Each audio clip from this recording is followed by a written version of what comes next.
চীনে এক প্রকার বাঁশ গাছ আছে যেটি রোপণের পর প্রথম 5 বছর পর্যন্ত মাটির উপরে 1 ইঞ্চিও গজায় না। কিন্তু তবুও কৃষকরা প্রতিদিন সেই গাছের যত্ন নেয়, পানি দেয়, আগাছা পরিষ্কার করে। লোকজন অবাক হয়ে বলে, 5 বছর ধরে কিছুই তো হয়নি, বৃথা সময় নষ্ট। কিন্তু সেই 5 বছর পর হঠাৎ করেই সেই বাঁশ গাছটি মাত্র 6 সপ্তাহে প্রায় 90 ফুট লম্বা হয়ে যায়। তাহলে প্রশ্ন আসে, বাঁশ গাছটি কি 6 সপ্তাহে এত বড় হলো, নাকি 5 বছরে? আসলে বাঁশ গাছটি প্রথম 5 বছর তার শেকড় গেড়ে নিচে প্রস্তুতি নিচ্ছিল, যাতে যখন সে বাড়বে তখন শক্তভাবে দাঁড়িয়ে থাকতে পারে।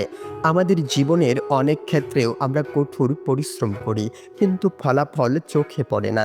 তখন অনেকেই হতাশ হয়ে পড়ে। কিন্তু বাস্তবতা হলো, আপনি ভেতর থেকে শক্তি ও প্রস্তুতি নিচ্ছেন। সঠিক সময় আসলে আপনিও হঠাৎ করেই বাঁশ গাছের মতো উঁচুতে উঠবেন।